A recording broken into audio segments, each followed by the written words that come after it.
Praise హల్లెలూయా. దేవుని పరిశుద్ధ నామమునకు మహిమ కలుగును గాక. ఆమేన్. దేవునికి స్తోత్రం. హల్లెలూయా. ప్రభునందు వచ్చంత ప్రియమైన దేవుని బిడ్డలారా, మన ప్రభువును రక్షకుడైన యేసుక్రీస్తు అనే శుభమైన నామమును బట్టి చేరి ఉన్న మీకు అందరికీ కూడా పేరు పేరున శుభాభివందనాలు తెలియపరుస్తున్నానండి. ఈ వాక్యం వీక్షిస్తున్న మీకు కూడా నా హృదయపూర్వక వందనాలు తెలియపరుస్తున్నాను. దేవుని మహాకృపలో మరొక పర్యాయము దైవ సన్నిధిలోనికి నడిపించబడి దేవుని స్తుతించే గొప్ప భాగ్యమును, దేవునితో సహవాసము చేసే కృపను ఆ పరిశుద్ధాత్మ దేవుడు మరొకసారి మనందరికి ఇచ్చినందుకు మనం ఎంతగానో ప్రభుత్వ బట్టి స్తుతించవలసిన వారమై ఉన్నాం, అలాగనే ఘనపరచవలసిన వారమై ఉన్నాం. ఏది ఏమైనప్పటికీ ఈ రోజున ఒక ప్రత్యేకమైనటువంటి దినం. ఈ బెతెస్దా ప్రార్థనా మందిరము నిర్మించబడి 8 సంవత్సరములు సంపూర్తి చేయబడి 9వ సంవత్సరంలోనికి నడిపించబడింది. ఈ మందిరం యొక్క వార్షికోత్సవాన్ని ప్రభు ప్రీతిగా దైవ సన్నిధిలో స్తుతించడానికి ఇచ్చిన కృప కొరకే మనంతగానో ప్రభువును బట్టి స్తుతించబద్ధులమై ఉన్నాం. ఈ బెతెస్దా ప్రార్థనా మందిరంలో అనేకులు వాక్యం వింటూ ఉండగా ఆ వాక్యపు వెలుగులో అనేక మంది బ్రతుకులు బాగుపడిన విధానమును, అనేక మంది వాక్యం వింటూ ఉండగా విశ్వాసము ద్వారా వారి జీవితంలో స్వస్థతను పొందుకున్న విధానమును మనము చూడగలుగుతూ ఉన్నాం. ఏది ఏమైనప్పటికీ ఈ యొక్క 9వ సంవత్సర యానివర్సరీ సందర్భంగా ఈ రోజున ఒక మాట మీకు జ్ఞాపకం చేయడానికి ఈ రోజు నేను ఇష్టపడుతున్నానండి. ఈనాటి దేవుని యొక్క వాక్య ధ్యాన నిమిత్తము పరిశుద్ధ గ్రంథములో నుండి దినవృత్తాంతముల 2వ గ్రంథం 5వ అధ్యాయము 14వ వచనాన్ని ఈనాటి దేవుని వాక్యముగా మనం నేర్చుకుందాం. దినవృత్తాంతముల 2వ గ్రంథం 5వ అధ్యాయము 14వ వచనాన్ని. అప్పుడు ఒక మేఘం యెహోవా మందిరమును నిండా నిండెను. యెహోవా తేజస్సుతో దేవుని మందిరము నిండుకొనగా సేవ చేయుటకు యాజకులు ఆ మేఘమున్న చోట నిలవలేకపోయింది. చిన్ని ప్రార్థన చేసుకుని దేవుని వాక్యాన్ని నేర్చుకున్నారు. మమ్మలను శాశ్వతమైన ప్రేమతో ప్రేమించి మా కొరకు ప్రాణం పెట్టిన యేసయ్య మీకు వందనాలు స్తోత్రాలు చెల్లిస్తూ ఉన్నాం. ఎంతవరకు నీ కృప చొప్పున పాడిన పాటల ద్వారా, ఆరాధన ద్వారా నీ నామమునకు మహిమ తెచ్చుకున్నా. కొద్ది సమయం విలువైన వాక్యమును ధ్యానము చేస్తూ ఉండగా చేరి ఉన్న ప్రతి వారిని చూస్తూ ఉన్నారు. ఈ మాటలు వింటున్న ప్రతి వారిని మీరు చూస్తూ ఉన్నారు కనుక మీ పక్షమున నిలబడి దాసుని ఆత్మతో నింపి నీవే నీ దాసుల నుంచి మాతో మాట్లాడుతూ ఉండగా వినగలుగు చెవి, గ్రహించగల మనసు, లోబడి అనుసరించి నడిచే మనసు మాకు అందరికీ దయచేయమని మా ప్రభువు రక్షకుడైన యేసు నామములో ప్రార్థించి వేడుకొనుచున్నాము పరమ తండ్రి. ఆమేన్. దేవునికి స్తోత్రం. హల్లెలూయా. హల్లెలూయా. హల్లెలూయా. నేను ఎంత గట్టిగా చెప్తున్నా మీరు అంత స్లోగా. దేవునికి స్తోత్రం. చాలా సంతోషం. నవ్వు తెరిచి దేవుని స్తుతిస్తే మన నోటి నిండా నవ్వుస్తాడు దేవుడు. మన నోరు తెరిచి దేవుని గట్టిగా స్తుతిస్తాడంట, ఆ నోటి నిండా నవ్వుస్తాడంట. వాక్యం అలా రాయించి ఏది ఏమైనప్పటికీ ఈ మందిర వార్షికోత్సవ సందర్భంగా ప్రభు మనతో మాట్లాడుతున్నటువంటి వాక్యపు మాట, మందిరము తేజో మహిమతో నింపబడాలి అంటే, మందిరము నిండా వెలుగు చేత నింపబడాలి అంటే మనము ఏది చేస్తే మన జీవితంలో ఆ మహిమ దిగొస్తుంది, ఆ మహిమతో మనం నింపబడతాం అనేది ఈ రోజు దేవుని యొక్క వాక్యములో నుంచి మనం నేర్చుకుందాం. సొలొమోను దేవుని మందిరాన్ని నిర్మించాడు. దావీదు ధనమును సమకూర్చగా సొలొమోను దేవుని మందిరాన్ని కట్టాడు.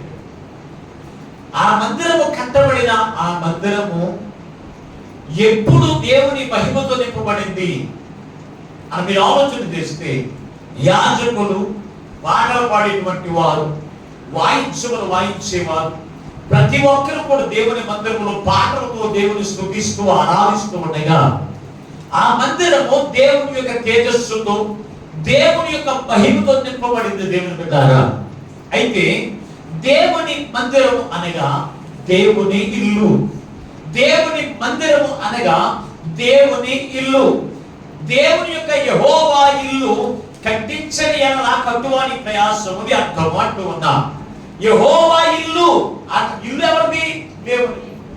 దేవుని ఇల్లు కట్టించని ఎడల ఆ కట్టువాని ప్రయాసము వ్యర్థము అని పరిశుద్ధ గ్రంథంలో చూడగలుగుతున్నా. దేవుని యొక్క ఇల్లు నిర్మించబడింది. దేవుని యొక్క ఇల్లు నిర్మించబడితే దేవుని యొక్క తేజస్సు దేవుని యొక్క సన్నిధిలోకి వచ్చేస్తుందా అంటే రాదు. దేవుని తేజస్సు, దేవుని యొక్క మహిమ, దేవుని యొక్క ఆత్మ ఆ మందిరం మీదకి దిగాలి అంటే, ఆ మందిరం దేవుని మహిమతో నింపబడాలి అంటే ఆ మందిరము ఎలా ఉండాలి అనేది ఈ రోజు నేను కొద్ది విషయం మీ ఎదుట నేను పంచుకోవడానికి నేను ఇష్టపడుతూ ఉన్నాను. ఒక 4-5 విషయాలు మీ ఎదుట పంచుకుని ఈ రోజున దేవుని యొక్క వాక్యాన్ని ముగించుకున్నాం. దేవుని మహిమ దిగాలి అంటే అక్కడ ఏమని రాశారు ఒకసారి మాటలు ఒకసారి చదవండి. అప్పుడు ఒక మేఘము, ఎప్పుడు ఒక మేఘము దేవుని మందిరాన్ని కమ్ముకొని ఉంది. ఎప్పుడు యెహోవా తేజస్సు ఆ దేవుని మందిరం మీదకి దిగింది ఎప్పుడు అనేది మనం ఆలోచన చేస్తే, దేవుని మందిరం ఎప్పుడు దేవాలయం కమ్ముకుంటుంది, ఎప్పుడు దేవునికి తేజస్సు దిగొస్తుంది అని మీరు ఆలోచన చేస్తే ఒక 4 విషయాలు నేను సమయానుకూలంగా నేను ముగించేస్తాను. రెండో విషయం, వచ్చిన చదవండి.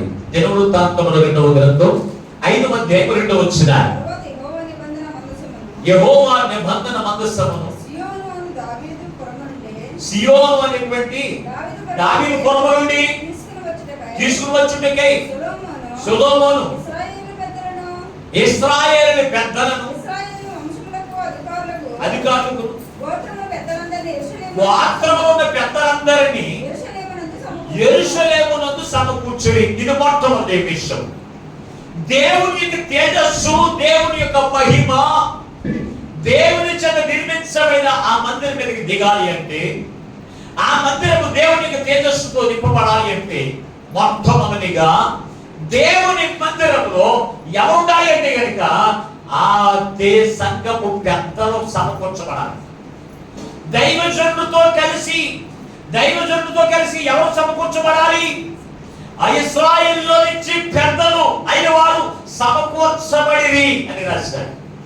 దేవుని మందిరంలో మొట్టమొదటిగా సంఘము పెద్దలు, సంఘము యొక్క పరిచారకులు, వీళ్ళందరూ కూడా దేవుని యొక్క మందిరంలో సమకూర్చబడాలి. ఈ రోజున మన యొక్క మందిరంలో మనం ఆలోచన చేస్తే సంఘము పెద్దలు ముందుగా సమకూర్చబడతారా, లేకపోతే విశ్వాసులైనటువంటి వారు తర్వాత వస్తారా అని మీరు ఆలోచన చేస్తే, సంఘపు పెద్దలు ఈ రోజున చాలా సంఘాల్లో ఎప్పుడు వస్తారో వారికే తెలియదు.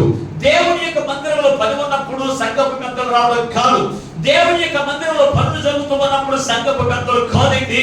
సంఘపు పెద్దలు సంఘానికి మాదిరి ఉంటారు.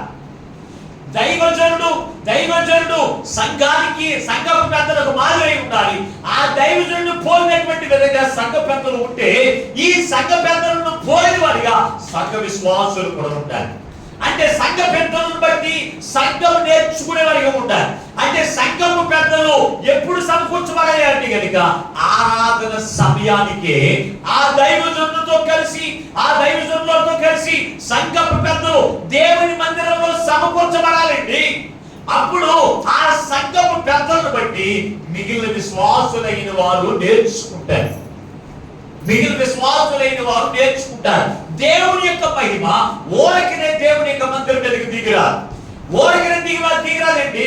దేవుని యొక్క తేజస్సు, దేవుని యొక్క మహిమ దేవుని మందిరంలోనికి దిగి రావాలి అంటే మీరు ఆలోచన చేస్తే దాగోను దేవతను బట్టి, అక్కడ ఉన్నటువంటి ప్రజలందరూ కూడా విశ్వాసమును కోల్పోతున్నటువంటి సమయంలో ఏలియా ప్రవక్త దేవుని పక్షముగా నిలబడినటువంటి వాడిగా ఉన్నారు. దేవుని పక్షముగా నిలబడి ఒక పక్కనేమో అష్టోరథ దేవతలు, మరొక పక్కన దావోద్యాతుల యొక్క ప్రవక్తలు 850 మంది ఒక పక్కన నిలబడితే, ఒక పక్కన ఎవరు నిలబడ్డాడంటే ఏలియా నిలబడ్డాడు. నిలబడి ఇదిగో ఒక బలి పశువును వధిద్దాం, ఇదిగో మీరు యెహోవా దేవుడైతే యెహోవా పక్షం వారైతే యెహోవా పక్షం రండి, ఇదిగో మానవ దేవత నిజమైతే వారి పక్షాన్ని మీరు నిలబడుతుండండి అని చెప్పి ఒక వధువును ఒక పశువును వధిద్దాం, దాన్ని మీరు ప్రార్థన చేయండి. నిజంగా మీ దేవుడైతే గనుక ఖచ్చితంగా ఆ బలి పశువు వధించబడుతుందని చెప్పాడు. ఉదయం నుంచి సాయంత్రం వరకు వారు ప్రార్థన చేశారు, ఎక్కడ కూడా ఆ బలి పశువు వధించబడలేదు. అప్పుడు ఏలియా చేసిన పని ఏమిటి అంటే కనుక అతను మొట్టమొదటిగా బలి పశువును వధించాలి అన్న, ఆకాశం నుంచి అగ్ని దింపాలి అన్న, అతను చేసిన పని ఏమిటి అంటే కనుక బలిపీఠము 12 రాళ్లతో సిద్ధపరచబడాలి, 12 రాళ్లతో కట్టబడాలి. అప్పుడు బలిపీఠము బద్దలైపోయింది. ఆ బద్దలైపోయిన పరిస్థితుల్లో 12 రాళ్లను ఎతికి ఆ 12 రాళ్ల చేత బలిపీఠమును కట్టి ఆ బలిపీఠం మీద బలి పశువును వేసి దేవునికి ప్రార్థన చేశాడు. ప్రార్థన చేయగా అప్పుడు దేవుని యొక్క మహిమ, దేవుని యొక్క అగ్ని దిగువచ్చి వేసి ఆ యొక్క బలి పశువును ఏం చేసిందంటే దహించింది. దేవుని యొక్క మహిమ పరలోకం నుంచి దిగాలి అంటే దైవజనుడు ఒక్కడే సరిపాడు. ఆ దైవజనుడితో ఎవరు ఉండాలి అంటే కనుక సంఘపు పెద్దలు కూడా ఏం చేయాలి పడాలో తెలుసా? సమకూర్చబడాలి. ఇది ప్రభు నేర్పుతున్నటువంటి పాఠము. దేవుని బిడ్డ, ఈ రోజున నేను సంఘము పెద్దలని చెప్పుకుంటాను, కానీ ఆ సంఘానికి సమయానికి రాకపోతే, ఆ సంఘములో ఆ నీవకు పోవడానికి నువ్వు రాకపోతే దేవుని యొక్క తేజస్సు, దేవుని యొక్క మహిమ నీ మీదకి ఎలా వస్తుందండి? రాదు కదా. నీవు సంఘ పెద్దలుగా ఉన్న నీవే ఆ సమయానికి నువ్వు రాకపోవడం వల్ల ఆ సంఘం మీదకి ఏ రావట్లేదు, దేవునికి తేజస్సు రాకుండా దేవునికి వెలుగు ఆరిపోతుంది కదా. కారణం తెలుసు అంటే సంఘము పెద్దలను బట్టే, దేవుని పెట్టారా. అందుకే సంఘపు పెద్దలైన వారిని ఎవరిని బట్టి వారిని ఎందుకు చేయకూడదు? వారి సాక్ష్యాన్ని బట్టి, వారి జీవితమును బట్టి, వారి సాక్ష్యాన్ని బట్టి, వారి ప్రవర్తనను బట్టి ఎన్నిక చేసి దేవుని యొక్క మందిరంలో వారి సంఘపు పెద్దలుగా ప్రతిష్ఠించాలి. ఎవరిని బట్టి వారిని సంఘపు పెద్దలుగా నియమించడానికి వీలు లేదు. కనుక దేవుని పెట్టారా, ఇక్కడ మనం చూస్తే సంఘపు పెద్దలైన వారు ఏం చేశారో తెలుసా? వారందరూ కూడా ఆ దైవజనుడితో ఆ దేవుని మందిరంలో సమకూర్చబడ్డారు. ఈ రోజున ఈ పెద్ద ప్రార్థన మందిరంలో ఆ దైవజనుడితో కలిసి నేను కూడా సమకూర్చబడతాం అన్న వాళ్ళు ఎంతమంది ఉన్నారు ఇక్కడ? సంపూర్ణ మనకి దేవునికి స్తోత్రం. మనం ప్రతి వారము దేవుడు మన తప్పుతో మనం ఎత్తి చూపించిన మన బ్రతుకులు మార్చుకోలేకపోతున్నాం. అందుకే ఈ రోజు నా ప్రభు మనతో మాట్లాడుతున్నాడు. ఈ యొక్క మందిర వార్షికోత్సవంలో ఈ మందిరము దేవుని యొక్క మహిమతో నింపడానికి ఇష్టపడుతున్నాడు. ఆయన దేవుని యొక్క తేజస్సుతో నింపడానికి ఇష్టపడుతున్నాడు. ఆయన మేఘమును ఈ యొక్క మందిరం ఉంచడానికి ఇష్టపడుతున్నాడు. ఎప్పుడు తెలుసా? ఆ దైవజనుడితో మనము సంఘపు పెద్దలైన వారు కూడా ఎక్కడ ఉండాలి? దేవుని యొక్క సన్నిధిలో ఉండాలి, దేవుని యొక్క తోటలో ఉండాలి. పరిశుద్ధ గ్రంథంలో మీరు చూడగలిగింది ఒక సందర్భానికి ఎదురు పెడుతూ ఉన్నారు. రూతు గ్రంథం 2వ అధ్యాయం, రూతు గ్రంథం 2వ అధ్యాయము మీరు చూడగలిగితే 9వ వచనం ఒకసారి చదవండి. వారిని వెంబడించుము, నిన్ను ముట్టకూడదని యవనస్తులకు ఆజ్ఞాపించి ఉన్నాడు. చాలండి. ఇక్కడ రూతు తన భర్తను కోల్పోయింది. రూతు ఎవరు కోల్పోయి తన భర్తను కోల్పోయింది. కోల్పోయిన తర్వాత అది ఒక నయోమి తన 8 కుమారుని కోల్పోయింది, భర్తను కోల్పోయింది. రూతు తన భర్తను కోల్పోయింది. అత్తను వెంబడించి ఎక్కడికి వచ్చింది? బెత్లెహేము గ్రామానికి వచ్చింది. వచ్చిన తర్వాత ఈమెకు పోషణ ఏమీ లేదు. అటువంటి సమయంలో ఈమె బోయాజు పొలముల గురించి తెలుసుకుంది. తన బంధువు అయినటువంటి బోయాజు పొలముల గురించి తెలుసుకుని ఆ బోయాజు పొలంలోకి వెళితే అతను మన సమీప బంధువు, అతను నా భేదములు చూడకుండా నిన్ను ఆయన ప్రేమిస్తాడు, నీకు కావలసినవన్నీ కూడా ఆయన ఇస్తాడని చెప్పినప్పుడు ఈమె బోయాజు పొలంలోకి వెళ్ళింది. ఈమె వెళ్ళేటప్పటికే ఆ పొలంలో ఎవరున్నారు? ఎంతగా ముందే ఆ పొలంలో పనిచేసేటువంటి పనివారు ఆ పొలంలో ఉన్నారు. ఆ పొలంలో అలవాటైపోయిన వారు బోయాజు పొలంలో ఉన్నారు. అప్పుడు బోయాజు ఏమని చెప్తున్నాడో తెలుసా? ఆ రూతుతో, అమ్మా ఋతు, ఇదిగో ఆ పనివారిని వెంబడించు అన్నాడు. ఏ పనివారు? ఆ బోయాజు పొలంలో ఉన్నటువంటి పనివారిని వెంబడించమన్నాడు. బోయాజు పొలంలో ఉన్న వారిని వెంబడించమన్నాడా? ఇంటికల ఉన్న వారిని వెంబడించమన్నాడా? ఎక్కడ ఎవరిని వెంబడించాలి? ఆ పొలంలో ఉన్నవారు. అయితే దేవుని యొక్క మందిర ఆరాధన జరుగుతూ ఉండగా ఎవరైతే ఇందులో పెద్దలుగా ఉన్నవారు దేవుని సన్నిధిలో ఉన్నప్పుడు కొత్తగా వచ్చిన వారు ఎవరిని వెంబడించాలి? ఆ పెద్దలను వెంబడించాలి. ఆ పెద్దలు ఎలా నడుచుకుంటే అలా నడుచుకోవాలి, ఎలా ప్రవర్తిస్తే అలా ప్రవర్తించాలి. అంటే ముందు పెద్దలకు ఏముండాలి? క్రమశిక్షణ ఉండాలి. క్రమశిక్షణ ఉండాలి. నేను 30 సంవత్సరాల నుంచి దేవుని మందిరానికి వెళ్ళిపోతున్నానంటే కుదరదు. నువ్వు ఎన్ని సంవత్సరాల నుంచి దేవుని సన్నిధికి వెళ్తావు అనేది కాదు. నీవు వెళుతున్నటువంటి ఆ సంఘానికి పెద్దగా ఉన్న నీవు క్రమం ఉందా? సంఘానికి నీవే మాదిరి, నీ కుటుంబానికి నీవే మాదిరి.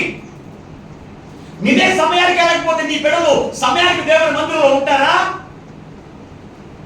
నువ్వు ఏదో పని ఉంటే నీకు ఇష్టపడుతున్నాడు తిరుగుతూ ఉంటే నీ బిడ్డలకి క్రమం వస్తుందా?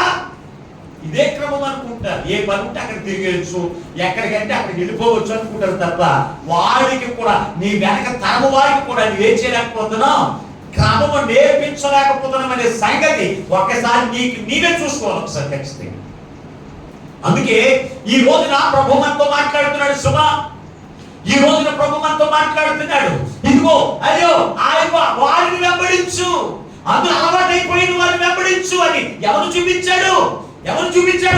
ఆ యొక్క బోయాజు పొలంలో ఉన్న వారిని ఎవరు చూపించాడు? బోయాజు చూపించాడు. బోయాజు ఎవరికి సాదృశ్యంగా ఉన్నాడు తెలుసా? తండ్రి అయిన దేవునికి సాదృశ్యం. ఆయన ఎవరు చూపిస్తున్నాడు? ఆ సంఘంలో ఉన్నటువంటి అలవాటైపోయినటువంటి వారిని చూపిస్తున్నారు. దేవుని బిడ్డలారా, ఈ రోజు దేవుని మందిరంలో సమయానికి వెళ్ళి అలవాటు నీకుందా? సమయానికి వెళ్ళి ఆ దైవజనులతో కలిసి ఏకీభవించాలంటే అలవాటు నీకుందా? దైవజనులు అందరూ ప్రార్థన చేసుకుని ఆయన పోతారన్నట్టుగా మనం చూస్తాము తప్ప మనకు దైవజనులతో సమకూర్చబడాలి అనే ఆలోచన మనకి ఉండదు. నేను చాలాసార్లు చెప్తాను, దేవుని మందిరంలో విందు కార్యక్రమం ఉన్నప్పుడు మీరు పొద్దున్నే వచ్చి ప్రార్థన సమయానికి ముగించుకుని ప్రార్థనలో ఉండాలని చెప్తాను. అసలు ఆ మాట చాలా మంది లెక్క చేయరు. అందుకే నేను ఒక్కొక్కసారి మీరు పరిచయం మిమ్మల్ని ఆపేసి నేను బైబిల్ డబ్బులైన ఎందుకు పెడతాను తెలుసా? దైవ సన్నిధి మీరు కోల్పోకుండా ఉండాలని పెడతాను. అయినా మనకు కుదరదు. ఎందుకు నేను చెప్తున్నానంటే మీరు సమకూర్చబడాలండి దైవజనులతోనూ. మిమ్మల్ని చూసి విశ్వాసులు నేర్చుకోవాలి. నీవే 11కి వస్తే నిన్ను చూసి నేర్చుకున్న వాడు 12కి వస్తాడు మందిరాన్ని. అంతే కదండి.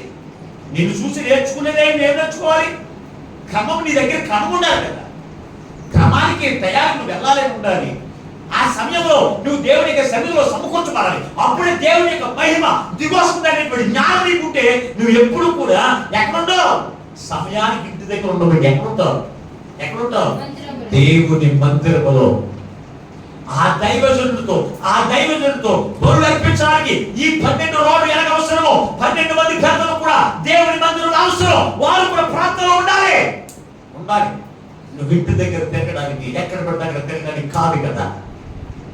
దేవుని యొక్క సన్నిధిలో నేను ఒక పెద్దగా నియమించింది.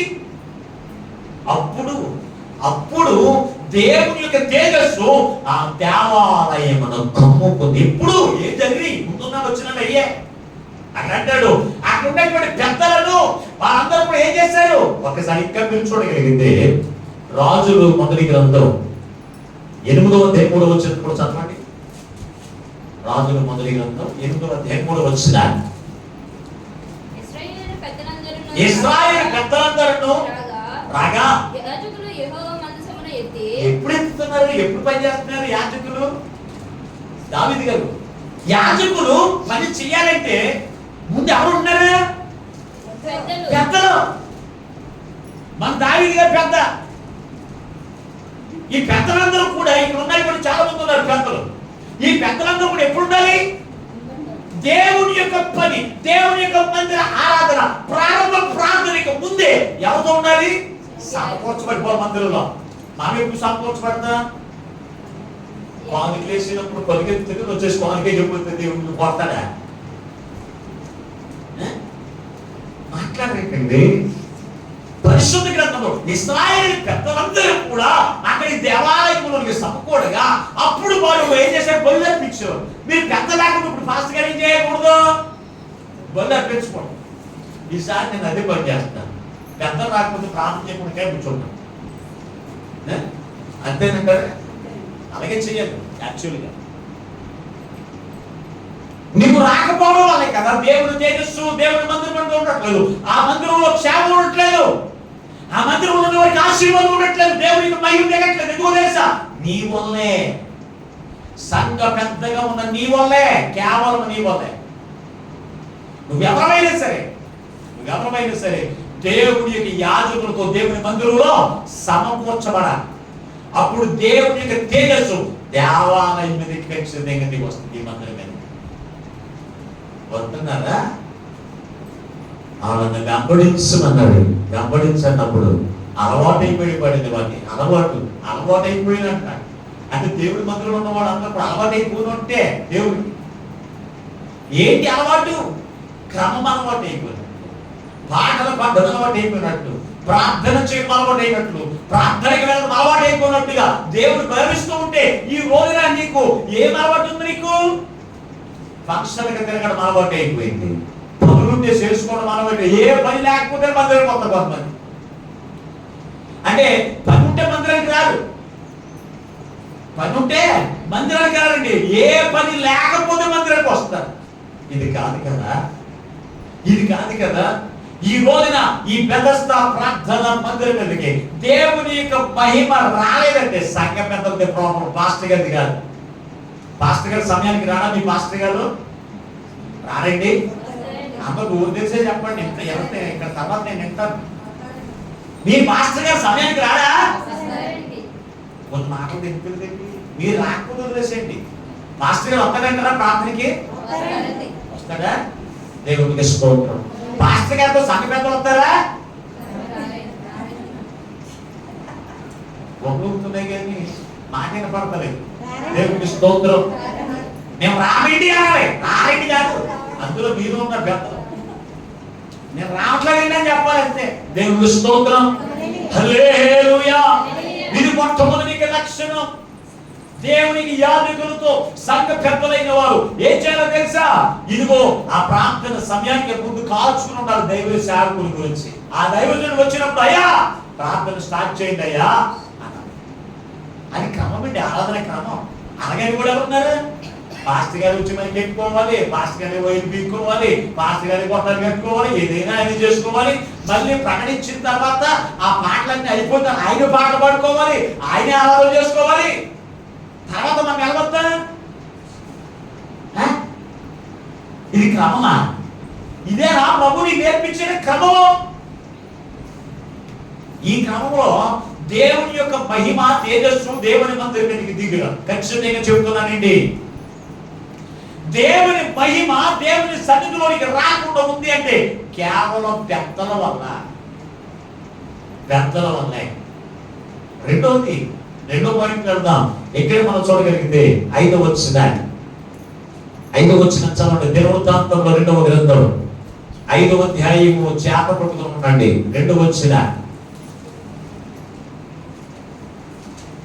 దినవృత్తాంతంలో 2వ గ్రంథం 5వ అధ్యాయము 5వ వచనం. రాజైన సొలొమోనును ఇశ్రాయేలు సమాజకులందరూ సమకూడి లెక్కింప శక్యము కాని గొర్రెలను పశువులను బలిగా అర్పించింది. చాలండి.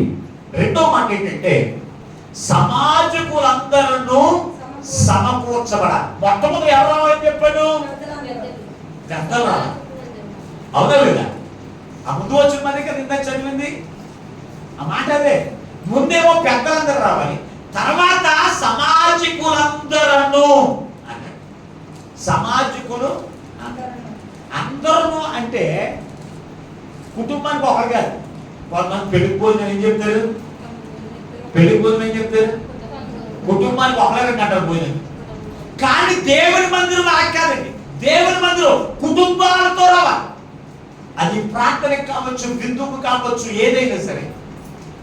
ప్రార్థనకి భోజనానికి వచ్చాను అనుకుంటానండి, అందుకే నేను రాలేదండి.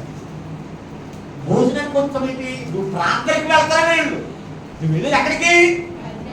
నువ్వు భోజనం గురించి వస్తే భోజనం గురించి అనుకుంటాను. నువ్వు ప్రార్థనకి నేను దేవుడి దగ్గరికి వెళ్తున్నానని నువ్వేం చేయాలి తెలుసా? సమాజకులందరూ సమకూర్చుకుని దేవుని సన్నిధిలోకి రావాలి. ఈ రాజైనటువంటి దావీదు సొలొమోను కట్టిన మందిరంలో ఆ సొలొమోను ఒక ఆజ్ఞ చేశాడు. ఏమని? అమ్మా, అయ్యా, మీరందరూ సమాజకులందరూ కూడా సమకూడి రండి అన్నాడు. రండి అన్నప్పుడు ఆ సమాజకులందరూ కూడా సమకూడి కుటుంబాలుగా దేవుని సన్నిధికి వచ్చి దేవుని ఆరాధించేవారిగా ఉన్నారు. అప్పుడే దేవుని మహిమకి వస్తారు. అంతేకాని ఇదిగో నేను ఒక్కదాన్ని మందిరానికి వెళ్తున్నాను, నువ్వు పనికి వెళ్ళిపో, నేను వెళ్తే సరిపోదా నా కుటుంబానికి అనే భక్తి ప్రభు నేర్పించలేదండి. ముందు దైవజనుని కంటే సంఘ పెద్దలు ఉండాలి. సంఘ పెద్దలతో దైవజనులు వచ్చినప్పుడు వాళ్ళందరూ కలిసి ప్రార్థనలో ఏకీభవించాలి. ఆ ప్రార్థన జరుగుతూ ఉండగా ఎప్పుడు సమాజకులందరూ కూడా ఏం చేయబడాలి? సమకూర్చబడాలి. తర్వాత విశ్వాసులందరూ సమకూర్చబడాలి. ఈ రోజున బాప్తిసం పొందడానికి ముందు అవుతున్నారు. దేవుని స్తోత్రం. గట్టిగా రోజు తెచ్చి చెప్పండి. బాప్తిసం పొందలోనే ముందు సంఘ పెద్దలు అవుతున్నారు. కొంతమంది కొట్లాడుకుంటా పడతారు, కొట్టేంచడానికి. ఇది కాదండి ప్రభు నేర్పించింది కాదు. సంఘ పెద్దల ముందు ఉండాలి, దైవజనుడి కంటే ముందు ఉండాలి. ఆ దైవజనుడు వచ్చినప్పుడు ఆ దైవజనుడితో కలిసి అందరూ ప్రార్థన ఏకీపించాలి. ఆ ప్రార్థన జరుగుతూ ఉండగా ఇంకెవరు? సమాజకులందరూ కూడా ఏం చెప్పడాలి? సమకూర్చబడాలి అని ఆ ఎవరు సొలొమోను ప్రకటన చేస్తే ఆ మాటకు లోబడి ఇశ్రాయేలు అందరూ కుటుంబాలుగా దేవుని సన్నిధికి వచ్చారు కదా.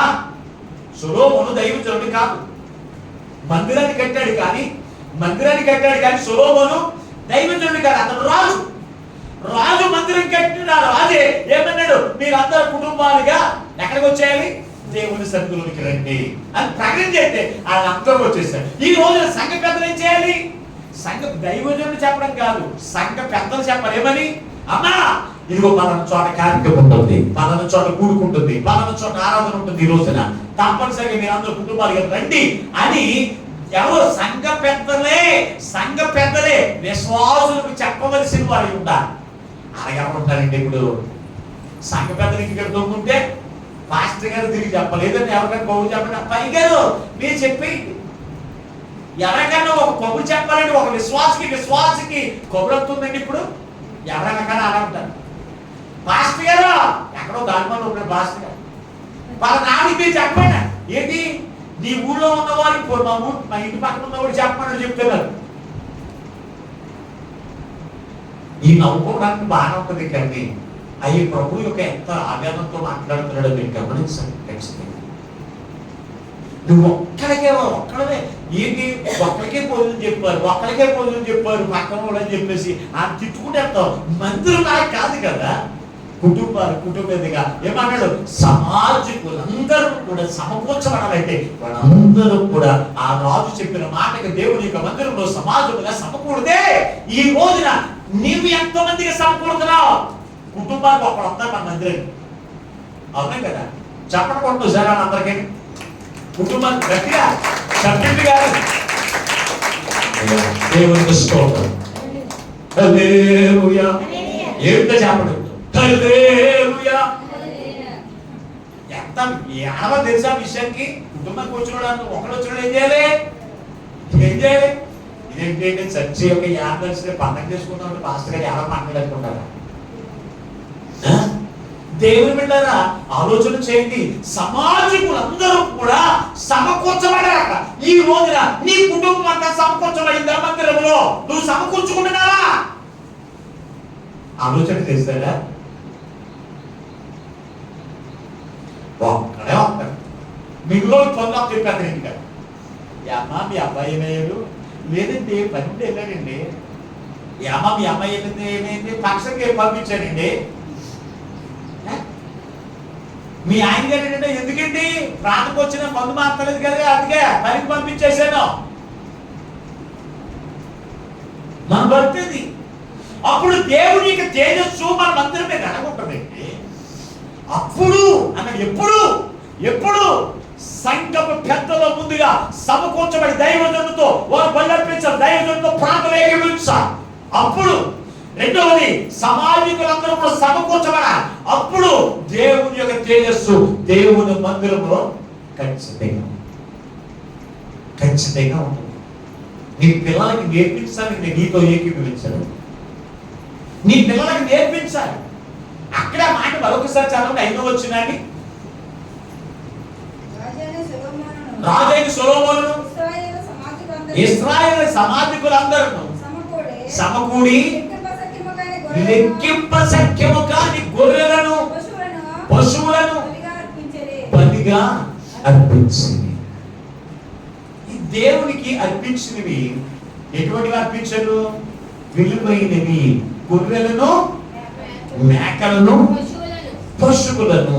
అంటే ఆ యొక్క మందిర ప్రతిష్ఠిత కార్యక్రమం రోజున, లేకపోతే మందిరం యొక్క యాగస్య రోజున విలువలేని అర్పణ దేవుని సన్నిధికి తీసుకున్నారు. లేదా ఏమేమి తీసుకొచ్చారు? లెక్కింప శక్యము కాని గొర్రెలను, మేకలను, పశువులను వారు అర్పించి. ఈ రోజున మనము ఎలాగర్పిస్తాం? ఒక ఆదివారం ప్రార్థనకి వెళ్ళినట్లు చిల్లర పోగేసి తెచ్చుకుంటాం. 10 రూపాయలు లేకపోతే 20 రూపాయలు. అది మందిరపు యాన్వర్సరీ కావచ్చు, మందిర ప్రతిష్ఠిత కావచ్చు. మనం దేవునికి విలువైన అర్పణిస్తామండి. అర్పణించేవరకు ఉంటారా? ఎలాగేస్తాం?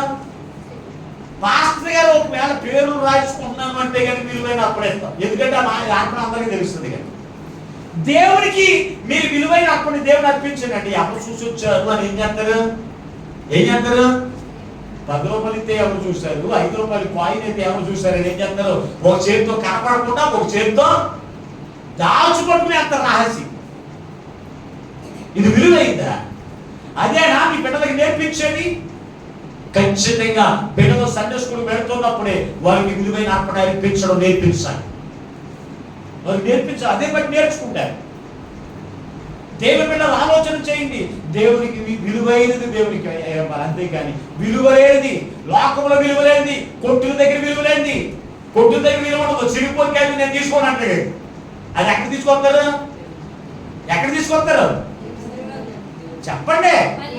ఎక్కడికి? అక్కడ విలువలేనిది కొట్టు దగ్గర. అప్పుడు తిని బయటకు పోయేదానికి విలువలేనిది అక్కడ నువ్వు ఎవరు తీసుకొచ్చేస్తా? విలువలేదు దేవునికి ఇస్తానండి. అదే నా ప్రభువు నువ్వు నేర్పించింది. ఆలోచన చేయండి. దేవుని బిడ్డలారా, మన పిల్లలకి మనం ఏమి నేర్చుకుంటాం? మనము దేవునికి సన్నిధికి క్రమంగా మనం వెళ్తూ ఉంటే, విశ్వాసుల మీద మనం క్రమంగా దేవుని సన్నిధిలో సమకూర్చబడుతూ ఉంటే, మనల్ని బట్టి మన పిల్లలు ఏం చేయాలి తెలుసా? సమకూర్చుకుని. ఇశ్రాయేలు సమాజకులందరూ సమకూర్చుకుని ఎక్కడికి వచ్చారు? దేవుని మందిరానికి వచ్చారు. ఈ రోజున నీ పిల్లలందరినీ సమకూర్చుని దేవుని మందిరానికి వస్తున్నావా? ప్రశ్న వేసుకో ఒకసారి నీవే. దేవుని మహిమ దేవుని మందిరం మీద ఉండకపోవడానికి గల కారణం ఎవరో తెలుసా?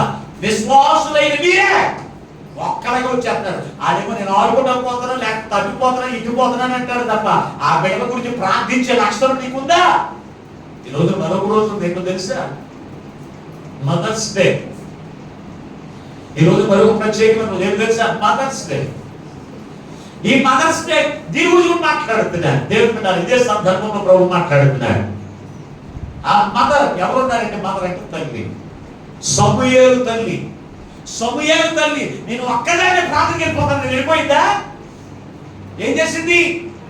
తన కుమారుడి దేవుని సన్నిధికి తీసుకుని వెళ్ళి దేవుని మాటలు వినిపింపజేసింది.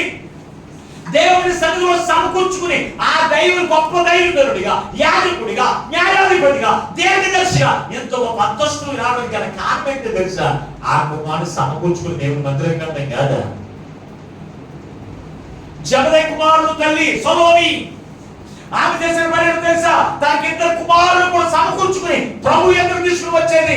ఈ రోజున నువ్వు ఎవరు తీసుకుని వస్తున్నావు? సమకూర్చుకుని. నీ పిల్లలను తీసుకురావు, నీ భర్తను తీసుకురావు, నీ కుటుంబీకులను తీసుకుంటావు, నీ ఇరుగు పొరుగు వారిని సమకూర్చుకో. నీకు నీవే వచ్చేస్తే సమకూర్చబడ్డ అలాగ రాబట్టి దేవునికి తేజస్సు, దేవునికి మహిమ మందిరంలో ఉండకపోవడం కాదా? ఆలోచన చేయండి. ప్రభు మనతో మాట్లాడుతున్నాడు. సుమా, ఈ మందిర ప్రతిష్ఠ ఆరాధన రోజున ప్రభు మనతో మాట్లాడుతున్నాడు. యానివర్సరీ రోజున ఈ మందిరంలో దేవుని యొక్క తేజస్సు, దేవుని యొక్క మహిమ, దేవుని యొక్క ఆత్మ అల్లాడించుకోవాలి. మందిరంలో అల్లాడించబడాలంటే నీకు సంఘము ఉండవలసిన లక్షణాలు సంఘానికి ఉండాలి. ఉంటున్నాయండి? లేదండి. అందుకే కదా ఈ రోజున ప్రభు తన యొక్క వాక్యం ద్వారా మనతో మాట్లాడుతున్నాడు. సమకూర్చమంటే ఇశ్రాయేలు ప్రజలు ఎలా సమకూరేవారు తెలుసా? ఒక్కసారి పరిశుద్ధ గ్రంథంలో మీరు చూడగలిగితే చక్కని అమూల్యమైనటువంటి మాట రాశాడు. హోషేయ గ్రంథం 1వ అధ్యాయం 1వ వచనం చదువుకుందాం. హోషేయ గ్రంథం 1వ అధ్యాయం 1వ వచనం.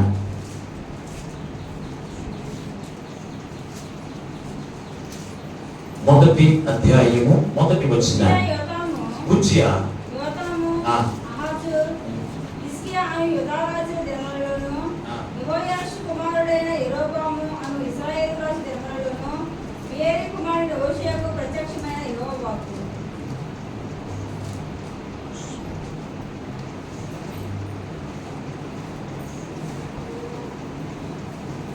చదవండి ఒకసారి.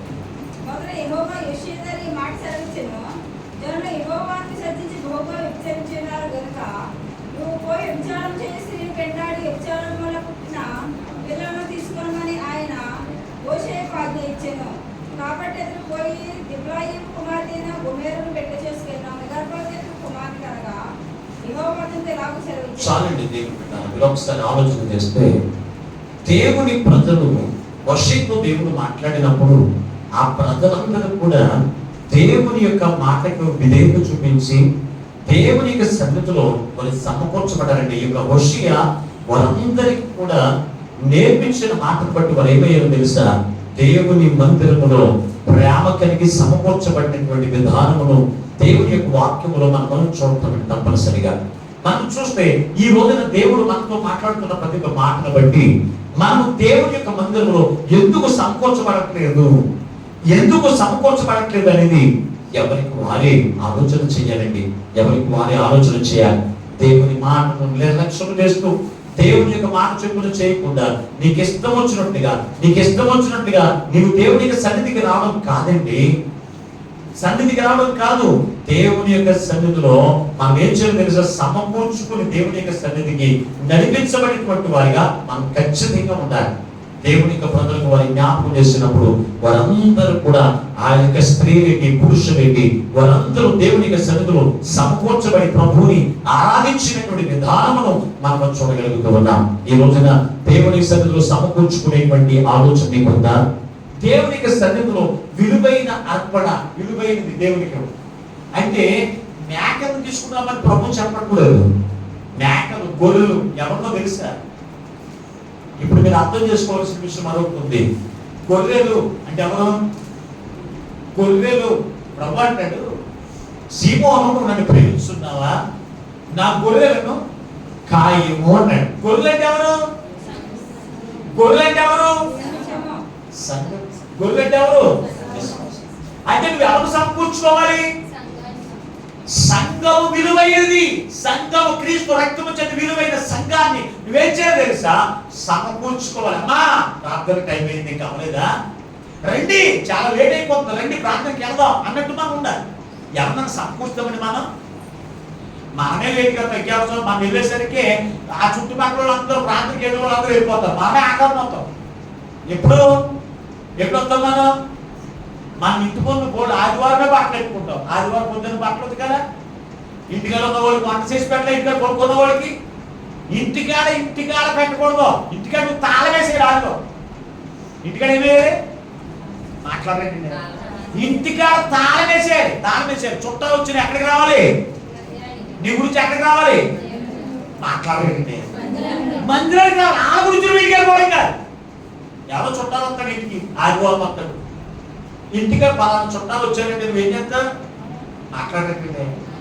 బైబిల్ ఎక్కడ పక్కన ఆడుతుంది చెప్తావు, ఏ వచ్చినప్పుడు బైబిల్ ఎక్కడ వచ్చాయా, చుట్టాలు వచ్చారు వెళ్ళిపోతారు.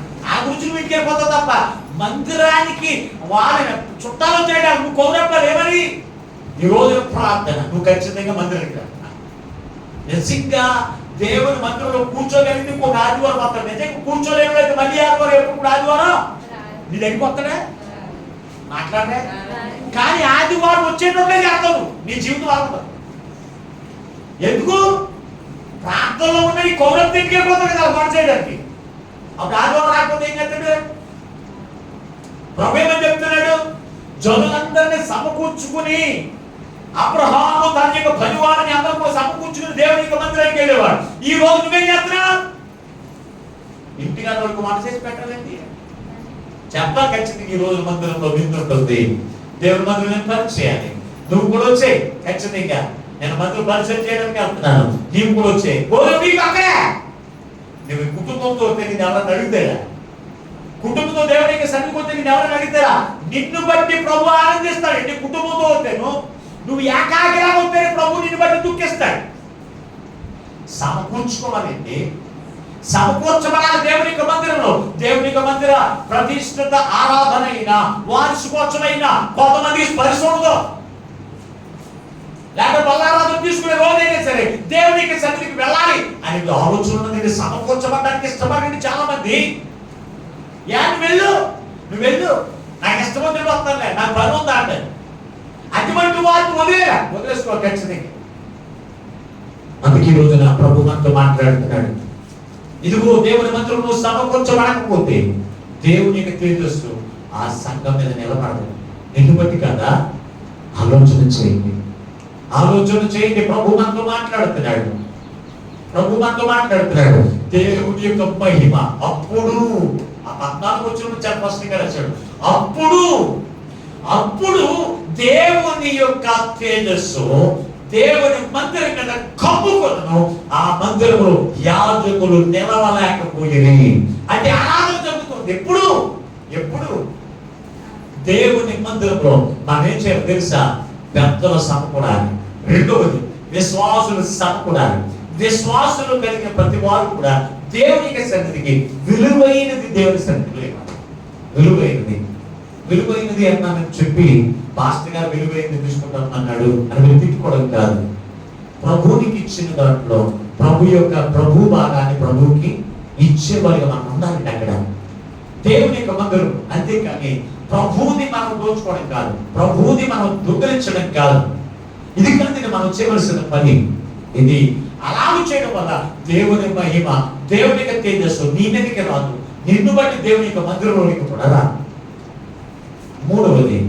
మూడో మాట మనం చూడగలిగితే చక్కని అమూల్యమైన మాట అక్కడ రాశాడు. చూడండి సార్ పరిశుద్ధ గ్రంథంలో 5వ అధ్యాయం. ఇదే దినవృత్తాంతంలో 2వ గ్రంథం 5వ అధ్యాయం 11వ వచనాన్ని చదవండి. యాజకులు పరిశుద్ధ స్థలంలో నుండి బయలుదేరి వచ్చినప్పుడు అక్కడ కూడి ఉన్న యాజకులందరూ తమ ఒత్తును చూడకుండా తమ్మును తాము ప్రతిష్ఠించుకున్నారు. ఎప్పుడు అంటే కనుక ఒకటి పెద్దలు యాజకులతో సమకూడినప్పుడు, రెండవది సమాజకులందరూ కూడా సమకూడబడినప్పుడు, మూడవది తమ ఒత్తులు చూడకుండా తమ్మును తాము ప్రతిష్ఠించుకునేది అన్నాడు. హిజ్కియా దేవుని మందిరాన్ని బాగు చేసినప్పుడు ఒక్కొక్కడికి ఒత్తి వేశాడు. ఏమని? మీరేమో దేవుని మందిరాన్ని తొడవండి, మీరేమో వాక్యములు బోధించండి, మీరేమో పాటలు పాడండి. ఇంకా మీకు అర్థమవడానికి పరిశుద్ధ గ్రంథంలో చూడగలిగితే దినవృత్తాంతంలో 2వ గ్రంథంలోనే 29వ అధ్యాయం 15వ వచనాన్ని చదవండి. 29 లేక 31 చదివినా పర్వాలేదు. 31 వచనం. ఎవరి సేవాధర్మం వారికి జరుపుకున్నట్లు యాజకులను వరుస ప్రకారముగాను లేవీయులను వారి వరుసల ప్రకారముగా నియమించెను. దహన బలులను బలులను సమాధాన బలులను అర్పించుటకును సేవను జరిగించుటకును కృతజ్ఞతాస్తుతులు చెల్లించుటకును. ఇక చూడండి బోర్డు బంధు యాజక ధర్మము యాజకులు చెయ్యాలి, పాటలు పాడేవారు పాటలు పాడాలి, వంటలు చేసేవారు వంటలు చేయాలి, మందిరం కడిగేవారు మందిరం కడగాలి, మందిరం తుడిచేవారు మందిరం తుడవాలి అని ఒక్కొక్కరికి ఒక్కొక్క ఉద్దేశం. యాజకులు ఎక్కువ మంది ఉండేవారు కనుక ఈ వారం నువ్వు వెళ్ళు, మళ్ళీ వారం మా మాస్టర్ గారు అంటారు ఒత్తులేసాడు, ఒత్తులు చెప్పున.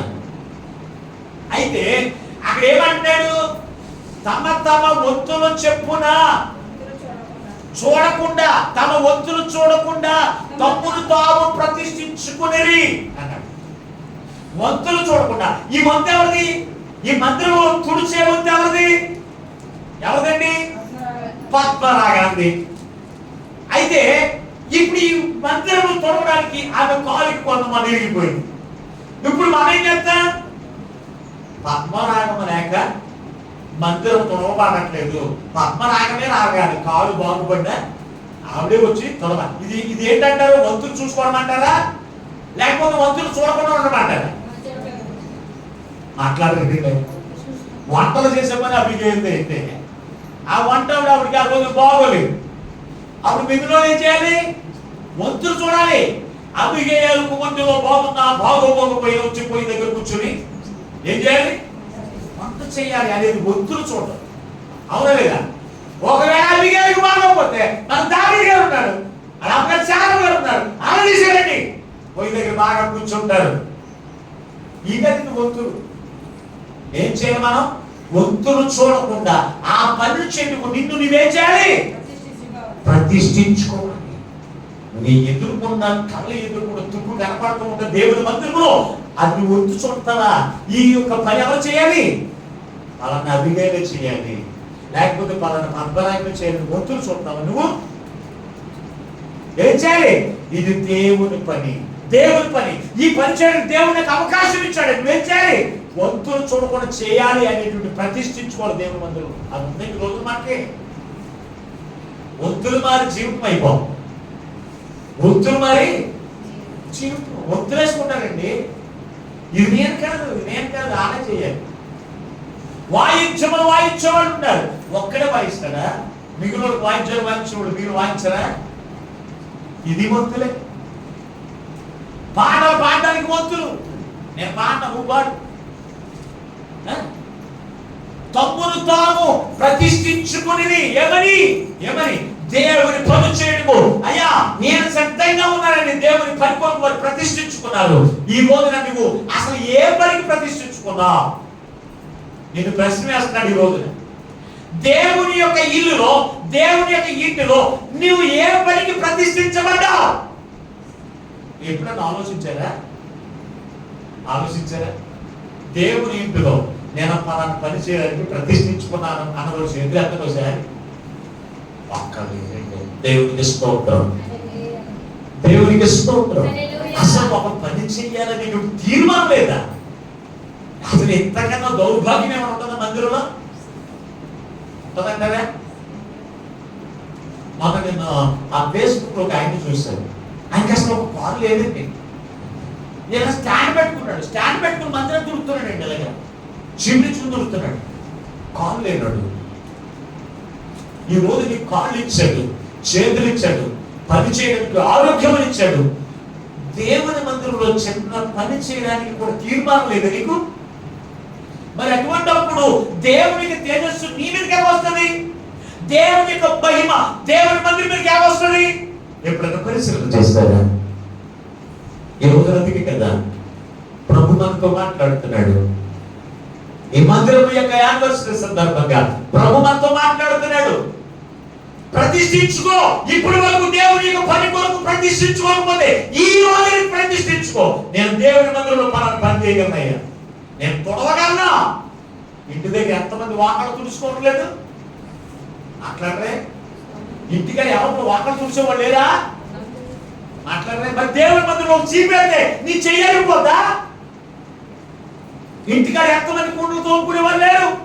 దేవుని మందిరంలో ఒక పాత్ర కడిగితే, దేవుని మందిరాన్ని కడిగితే నీ చేతులు అరిగిపోతాయా?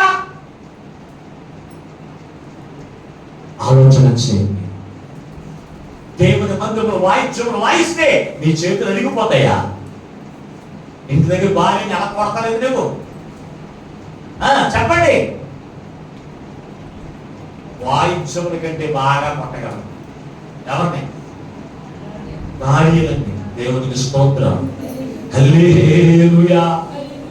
ప్రియమైనటువంటి వారు కదా, అటువంటిప్పుడు అయ్యో నేను నా భార్యనే చక్కగా కొడతాను కదా, నేను దేవుని మందిరంలో వాయిద్యములు వాయిస్తే దేవుని యొక్క ఆత్మ నా మీదకి దిగి వస్తుంది, దేవుని యొక్క మహిమ నా మీదకి దిగి వస్తుంది, నేను వెలుగుగా నేను పరలోక రాజ్యంలో నివసిస్తాను అనే ఆలోచన ఉంటారు కదా. ఉండదా?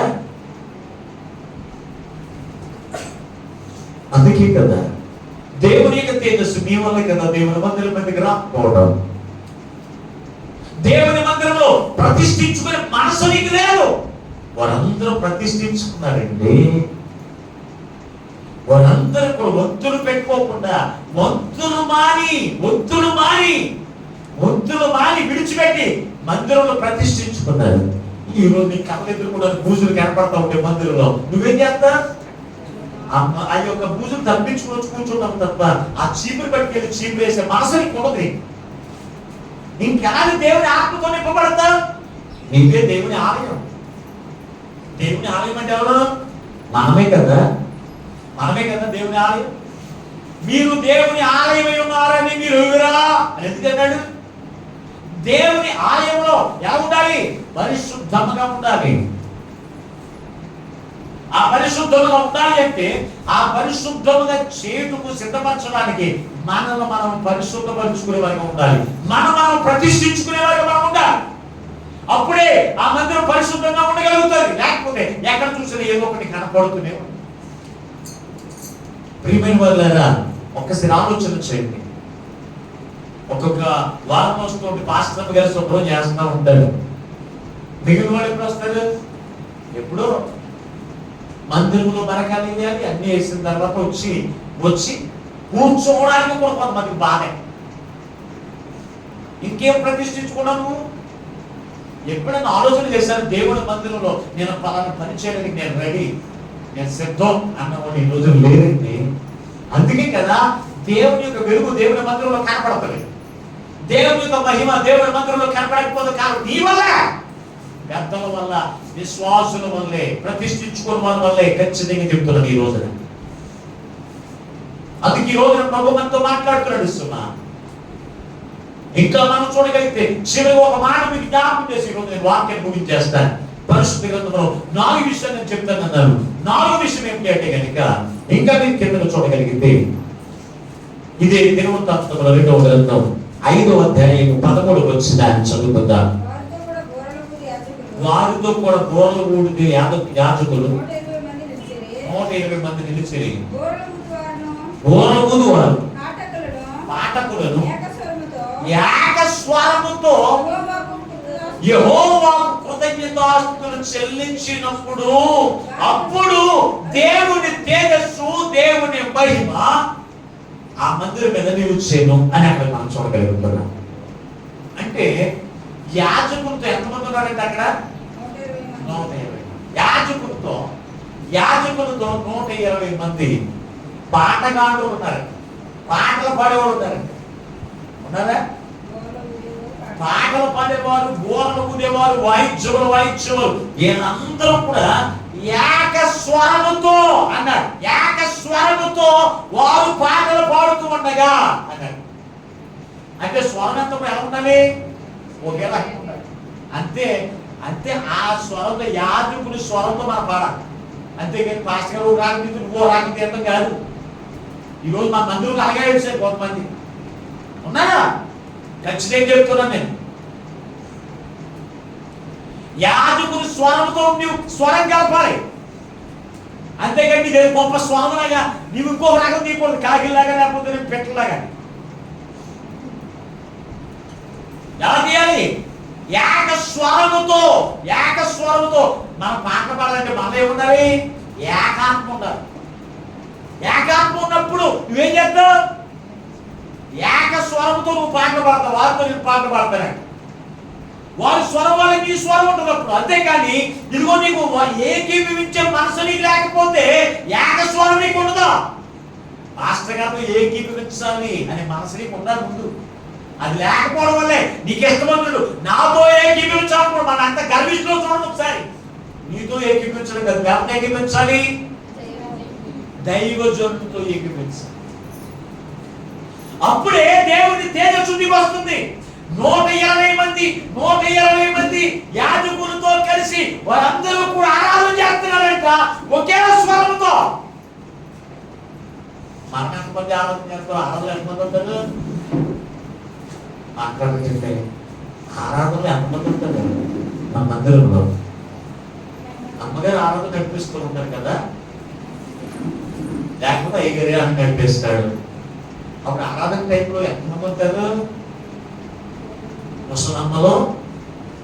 ముసలమ్మలో చిన్న పిల్లలు ఉంటారు. మరి మిగిలిన ఎక్కడ ఉంటారు? ఇంటి దగ్గర ఆరాధన. ఏ ఆరాధన? డబ్బు సంపాదించాలని ఆరాధన, పనులు చేసుకోవాలని ఆరాధన. ఆరాధన ఏం ఆరాధన ఇది? నీ ఆరాధన దేవుడు ఉంది. డబ్బు, పనులు, మన ఆరాధన. దేవుని యొక్క మాట ఏమని చెప్పిస్తుందో తెలుసా? యాజకులతో కలిసి విశ్వాసులందరూ, సమాజకులందరూ, పెద్దలందరూ కలిసి ఏక స్వరముతో దేవుని ఆరాధన చేస్తే దేవునికి తేజస్సు ఈ మందిరం అంతా కూడా నింపుబడుతుంది. అబద్ధం ఏంటి మాట? మరి ఈ రోజున ఇదివరకు దేవుని మందిరం అలాగే ఉండేది. ఈ మందిరం ఇదివరకు ఆరాధన అయినప్పటికీ మందిరం అంతా నిండుగా ఉండేవారు. అందరూ కలిసి ఆరాధన చేస్తూ ఉంటే దేవుని యొక్క ఆత్మ బలంగా వచ్చేసింది. మరి ఇప్పుడు ఏమైపోయింది? ఆ వెలుగు ఉన్నప్పుడు ఎవరి వల్ల? ఎవరి వల్ల? ఎవరి వల్ల? సంఘ పెద్దలు మాట్లాడరు. మిగులు చెప్పండి. దేవునికి స్తోత్రం. హల్లెలూయా. చాలా మంది నన్ను అడుగుతారు, అయ్యగారు మీ సంఘం ఎంతమంది అండి అంటారు. ప్రార్థన కుటుంబంలో అది ఏం చెప్పకుండా అంటారు. ఎందుకంటారు? మా విశ్వాసం అటువంటిది. ఎప్పుడో ఒక్కలో చేస్తాం, అసలు రానో చేస్తాం. ఇక్కడ దేని గురించి భక్తి? కలకనుకోవడం తప్ప ఎందుకు వచ్చిందా భక్తి? నీ వల్ల దేవుడు మహిమ దిగిరాకపోతే నువ్వు అసలు బాధపడాలి లేదా? నా వల్ల దేవుని మహిమ రాదు. ఆ దేవుని మందిరానికి అన్నప్పుడు నువ్వు ఇంటికి ఎలా కలుగుతావు? మాట్లాడితే ఎలా అంటారండి? సంఘ పెద్దలు ఇదిగో 12 మంది కాదు కదా, ఉన్నటువంటి పెద్దలు దేవుని మందిరానికి వచ్చి ఆ దైవజనుడితో ఏకీభవించకపోతే దేవునికి తేజస్సు రాదు. నేను వెళ్ళి ఆ దైవజనుడితో ప్రార్థన ఏకీభవించాలని మనసు నీకు ఉండొద్దా? ఉండాలి. సమాజంలో కూడకపోతే దేవునికి మహిమ రాదు. కనుక అయ్యా అబ్బాయి ఎక్కడికి వెళ్తున్నావు? ఈ రోజు మందిరానికి వెళ్ళాలి అని వేచాలి. పిల్ల పిసుకలతో అందరిని కూడా తీసుకుని ఎక్కడికి రావాలి? దేవుని మందిరానికి. ఇదివరకు సుమతాత్మ ఉండేది మన మధ్యలో. సుమతాత్మ గారు ఉండేవాడు మన మధ్యలో. ఆ సుమతాత్మ గారు ఎక్కడ ప్రార్థన ఆరాధన పిల్ల పిసుకులతో మందిరానికి వచ్చేది. ఈ పిసుకులు పెద్ద అయ్యి ఎక్కడ పోతాయో తెలుస్తలేదు. దేవుని స్తోత్రం. మరి ఆమె సమకూర్చుకుని ఎందుకు రావట్లేదమ్మా అంటే ఏం చెప్తామండి? ఈ పిచ్చుక ఎగిరింది, ఆ పచ్చుక ఎగిరింది. మరి ఇది వరకు ఎంత అందంగా కనపడేవో తెలుసా? రాజ్యం తరాలు ఏర్పడాడు. నేను ఎప్పుడు మెచ్చుకునేవాడినండి. చూసేవాళ్ళు అసూయ పడిపోయేవాడు. ఎందుకో తెలుసా? ఒక కుటుంబ రాత్రి కొంత పలహారం అంతా ఆవిడ బ్యాగ్ వెళ్ళిపోయింది. దేవునికి స్తోత్రం. చూసి వాళ్ళందరూ ఆశ్చర్యపోయి పలహారం అంతా నువ్వు పట్టిపోతున్నాడు. నువ్వు తీసుకొచ్చు కదా అని వాడినాను. ఖచ్చితంగా నువ్వు రావచ్చు. నేను ఎవరన్నా అన్నారా? నీ భర్త తీసుకురావద్దు, నీ పిల్లలు తీసుకురావద్దు, నువ్వు అక్కగా రా ప్రాంతంగా చెప్పారు నేనా అనేవాడిని. అలాగే వచ్చేవాడండి ఇదివరకు. మరి ఇప్పుడు నేను ఏకాకిని ప్రభువా, నేను ఒకే కాకిని ప్రభువా అన్నట్టు వస్తున్నా. ఏంటంట? ఏకాకిలా ఒకే కాకి మనం. దేవుని వాళ్ళారా ఒకసారి ఆలోచన చేయండి. ఈ రోజున ప్రభు మనతో మాట్లాడుతున్నాడు కదా, దేవుని తేజస్సు, దేవుని మహిమను ఈ మందిరం మీద నింపడానికి నేను మళ్ళా ఆయన ఇష్టపడుతూ నీతో మాట్లాడుతున్నాడు.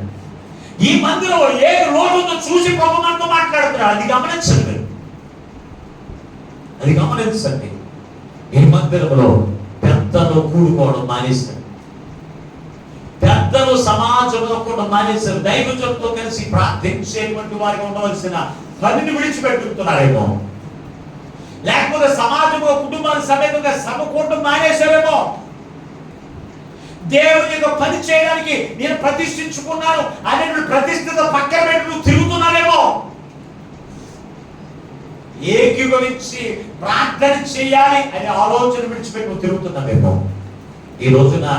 అందుకే ప్రభు నీతో మాట్లాడుతున్నాడు కదా, పరిశుద్ధ గ్రంథంలో మీరు చూడగలిగితే చక్కని అమూల్యమైన మాట రాశాడు. అపోస్తుల కార్యముల గ్రంథం 4వ అధ్యాయం 32వ వచనం చదువుకుందాం. అపోస్తుల కార్యముల గ్రంథం 4వ అధ్యాయం 32వ వచనం.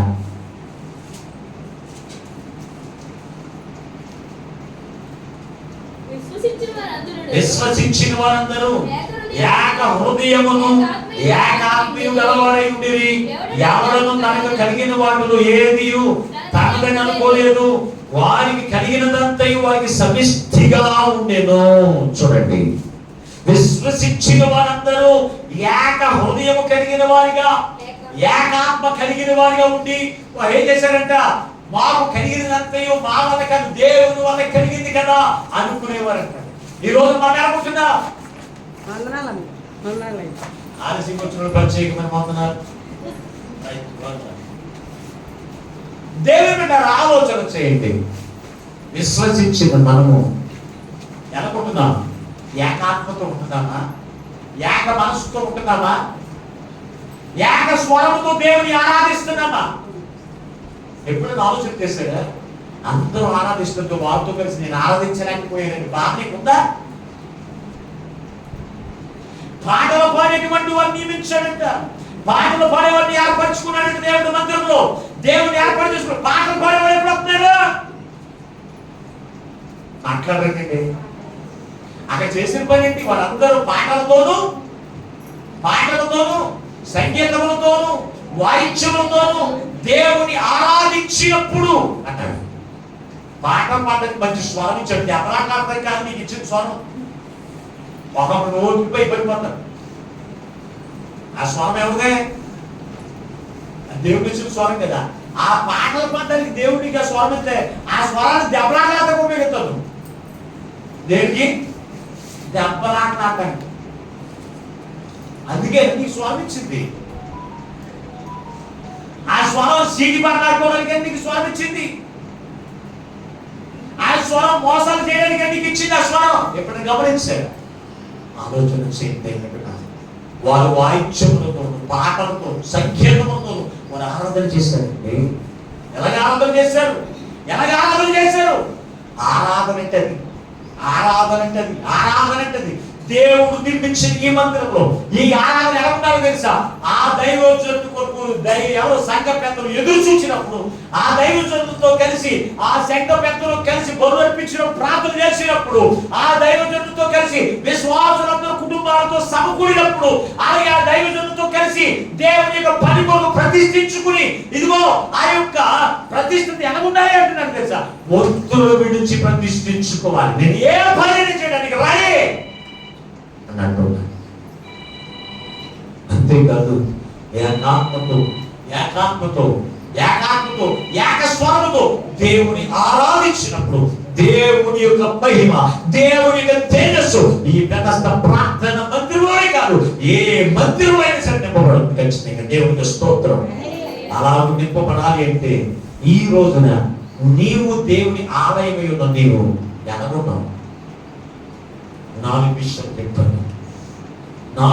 చెప్పాను మీకు.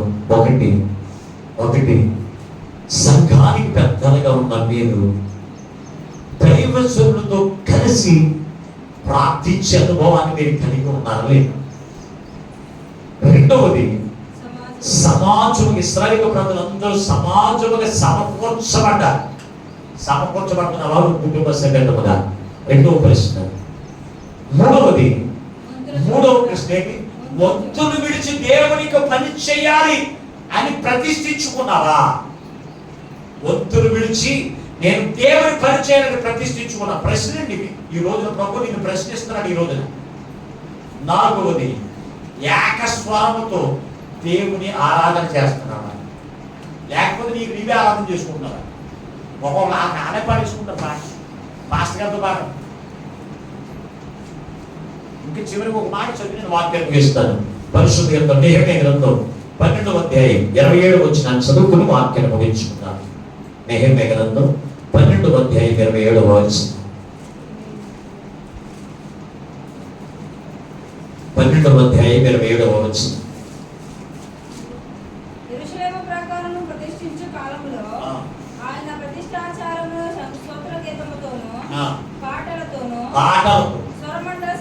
స్వరమండల సితారతోను సంతోషముగా జరిగించినట్లు లేవీయులను తమ సకల శ్రమలో నుండి యెరూషలేముకు రప్పించుటకు కొనుకొనిరి. ఏం చేశారంట? లేవీయులను తమ సకల శ్రమలో నుండి యెరూషలేముకు రప్పించుటకు కొనుకొనిరి. ఏం చేసేవారంట? ఇది చివరి మాట. ఎక్కడికి రప్పించాలి? యెరూషలేము దేవాలయ మందిరంలోనికి రప్పించుటకు. ఎవరు రప్పిస్తున్నాను అసలు? ఒక్కనన్న మందిరం రప్పించడం కూడా ఉన్నారు ఇక్కడ. నీవు రావడమే కష్టమైతే నీ కుటుంబాన్ని రప్పించడం ఇంకా కష్టం. ఇంకొకళ్ళు ఎలా రప్పిస్తారు? వాళ్ళు పాటలు పాడుతూ చక్కని స్వరాలతో దేవునికి పాటలు పాడుతూ దేవుని స్తుతిస్తూ వారు ఇశ్రాయేలుకు యెరూషలేమునికి అనేకులు రప్పించడం కూడుకున్నారు. అసలు దేవుని మందిరానికి ఒకరు నడిపించడానికి కూడుకున్నారు. ఎప్పుడన్నా పది విడిచిపెట్టి మాట్లాడలేదు. అసలు కూడుకోమా? దేవుని పని చేయడానికి కూడుకో. దేవుని పనిలో పారిభాగస్తులుగా ఉండడానికి కూడుకో. దేవుని మందిరానికి నీ కుటుంబాన్ని సమకూర్చుకోవడానికి కూడుకో. ఇంకా దేవుని ఏదో శనం వస్తుంది మందిరానికి. అందుకే ఇక ఈ రోజు ప్రభు మనతో మాట్లాడుతున్నాడు. నెహెమ్యా ప్రకటన చేస్తానంట, వారందరూ పాటలు పాడేవారు కావచ్చు. ఇదిగో నేను దేవుని మందిరానికి నేను వెళ్ళాను. దేవుని మందిరానికి ఇంకొకరు నడిపించాలి, ఇంకొకరిని నడిపించాలని కూడుకునేవాడు. అప్పట్లో కూడా అలా కూడుకున్నారు. ఎందుకంటే సంఘాలు విస్తరించబడ్డాయి. ఈ రోజు మన సంఘం ఏ విషయంలో కూడుకున్నారు? దేవుని పంచడానికి కూడుకోరు, ఒకరి మందిరం నడిపించడానికి కూడా కూడుకోరు. దేవుని యొక్క మహిమ, దేవుని ఆత్మ నీరు ఎలా నివసిస్తుంది? అప్పుడు నివసించదు కదా. అందుకే కదా ఈ రోజున ప్రభు మనతో మాట్లాడుతున్నాడు. చివరిగా మూల వచ్చిన చదువుకు ఇచ్చుకుందాం. దినవృత్తాంతముల 2వ గ్రంథం 5వ అధ్యాయం 14వ వచనం ఇప్పుడు చదవండి. అప్పుడు ఒక మేఘం యెహోవా మందిరము నిండా నిండెను. యెహోవా తేజస్సుతో దేవుని మందిరము నిండుకొనగా సేవ చేయు యాజకులు నిలవలేకపోయేది. దేవునికి స్తోత్రం. చూసావా? ఎప్పుడు అందుకే ముందు వచ్చిన చదివించారు. ఎప్పుడు అంటే ఎవరు పెద్దలుగా కూడినప్పుడు, సమాజంగా కూడినప్పుడు, దేవుని యొక్క ఒత్తులు ప్రకారం ఒత్తులు విడిచిపెట్టి దేవుని పని చేస్తానని కోరుకున్నప్పుడు, ఏకస్వరముతో దేవునికి ఆరాధన చేసినప్పుడు ఖచ్చితంగా దేవుని యొక్క తేజస్సు, దేవుని యొక్క మహిమ ఈ మందిరం నింపుకోవాలి. దేవుని మహిమ నింపితే, దేవుని తేజస్సు దేవుని మందిరం నిండితే ఆ మందిరంలోకి వచ్చిన వారందరూ హృదయంలో పైకారు. వారందరూ హృదయంలో మహిమతో నింపబడతారు. వారి జీవితాలు ప్రకాశిస్తాయి. వారి జీవితాలు ఆనందంతో నింపబడతాయి. వారి జీవితంలో క్షేమం ఉంటుంది. ఈ రోజున సంఘంలో అవన్నీ కొలువైపోయాయి కదా. కారణం తెలుసంటే ఆ సంఘంలో ఉన్న పరిస్థితులను బట్టి ఎంతవరకు ఏకీకరించకుండా, ఎంతవరకు ప్రతిష్ఠించుకోకుండా, ఎంతవరకు సమాజంలో కూడకుండా, ఎంతవరకు పెద్దగా ఆ దైవజనుతో బలు అర్పించాలి అంటే ప్రార్థించవలసి నేను ఉండాలి అనే తీర్మానం లేకుండా నువ్వు జీవించినట్లయితే ఈ రోజున ప్రభు నీతో మాట్లాడుతుండగా తీర్మానం చేసుకుందాం. దైవజనుతో కలిసి పెద్దలుగా ఏకీభవిద్దాం. అలాగే వారిని చూసి విశ్వాసులు నేర్చుకునే అంతస్తు, నేర్పించే అంతస్తు మనము కలిగి ఉందాం. అప్పుడే కదా వారు నేర్చుకోగలుగుతారు. వారు దేవుని యొక్క సన్నిధిలో ప్రతిష్ఠించుకుంటారు దేవుని యొక్క పని కొరకు. అంతేకాదు ఏకస్వరంతో దేవుని ఆరాధన చేస్తారు. ఆయన ఇచ్చేటువంటి దేవునికి పాత్రలుగా ఉండగలుగుతారు. అందుకే కదా క్రీస్తు ఆయన నీలో నివసించడానికి ఆయన దేవుని ఆలయముగా ఆయన మార్చబడ్డాడు. దేవుని బిడ్డారా, ఆయన ఆలయం పడగొట్టబడింది. ఆయన ఆలయమే ఉన్నాడు. ఆయన పడగొట్టబడిన ఎందుకు తెలుసా? ఆయన కూర్చబడిన ఎందుకు తెలుసా? ఆయన ప్రాణం పెట్టిన ఎందుకు తెలుసా? ఆయన నీలో నివసించడానికి, ఆయన నీలో నివసించడానికి, మహిమగా నివసించడానికి, ఆయన మహిమగా, ఆయన తేజస్సుగా ఆయన నీలో నివసించడానికి ఆయన నీకు కోరుకుంటూ ఉంటే, నీలో ఏ ప్రతిష్ఠత లేకుండా నువ్వు జీవిస్తే కనుక ఈ రోజు దేవుని సన్నిధిలో ప్రతిష్ఠించుకుందాం. ఆయన ఇచ్చేటువంటి దేవునికి ఉంటే కాదు, ఆయన ఇచ్చేటువంటి పరలోక రాజ్యానికి వారసులుగా ఉందాం. అన్ని కృపా భాగ్యమైన పరిశుద్ధాత్మ దేవుడు ఈ మాటలు బిడ్డలందరికీ అనుగ్రహించును గాక. ఆమేన్. ప్రార్థన చేసుకుంటాం. అందరికీ నిలిచింది. ప్రభు మనతో మాట్లాడిన ప్రతి మాటను బట్టి దేవా, ఈ రోజు నీ వాక్యము ద్వారా మాతో మాట్లాడవయ్యా. అప్పుడు దేవుని యొక్క మేఘము దేవాలయమును కమ్ముకొని దేవుని తేజస్సులో నింపినప్పుడు ఆ దేవుని మహిమకు యాజకులు నిలవలేకపోయేది.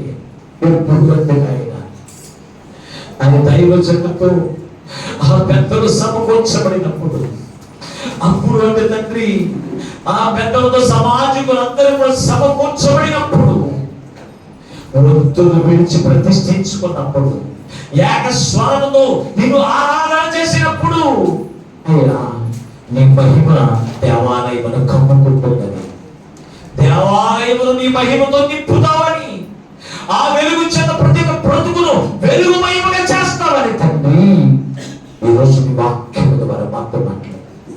ఈ రోజు నీ మహిమ చేత మమ్మల్ని వెలిగించినందుకు వందనాలు స్తున్నా. నీ మహిమతో నింపునందుకు వందనాలు స్తున్నానని ఎవరికి వారి ప్రార్థన చేయండి. ఎవరికి వారి ప్రార్థన చేయండి. అవునయ్యా, ఎంతవరకు నాయనా నీ మందిరంలో నేను పెద్దలుగా ఉంటున్నాను, కానీ దైవ సన్నిధిలో అయ్యా సమకూర్చబడే వారికి నేను ఉండలేదయ్యా. ఈ రోజు నేను ప్రతిష్ఠించుకుంటున్నానయ్యా. దైవ సన్నిధితో కలిసి ప్రార్థనలో ప్రార్థన ఏకీభవించే మనసు నాకు దయచేయమని ప్రతిష్ఠించుకున్న ప్రతి బాధ్యుల మీద నీ ప్రతిష్ఠిత ఉంచుతున్నాయన.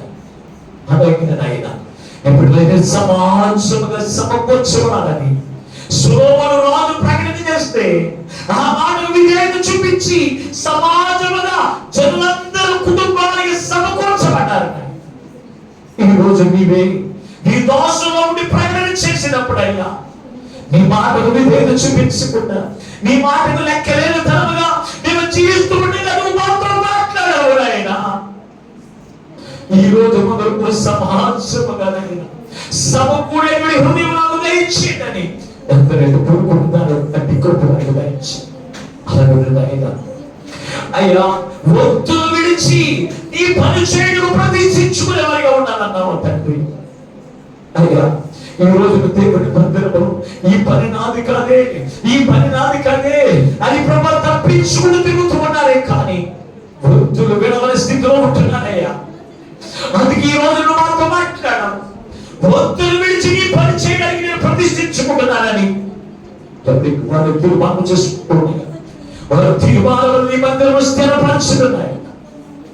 అలాగేనైనా ఏకస్వరముతో నిన్ను ఆరాధించాలన్నా, ఏకాత్మతో ఏకస్వరముతో నిన్ను ఆరాధిస్తే నీ మహిమను దింపుతానన్నవనై నీ మహిమని పెద్ద ప్రార్థన మందిరము తెచ్చబడాలి అంటే ఈ 4 అంతస్తులు మేము కలిగి నీ మహిమతో మేము మండించబడి నీ తేజస్సులో నింపబడి మా జీవితాన్ని మా కుటుంబాన్ని తేజోమయముగా చేసి నిరంతరమని సన్నిధిలో ఆనందంతో చేయమని మాతో మాట్లాడి మమ్మల్ని బలపరిచిన యేసు నుండి ప్రార్థించి వేడుకొనుచున్నాము పరమ తండ్రి.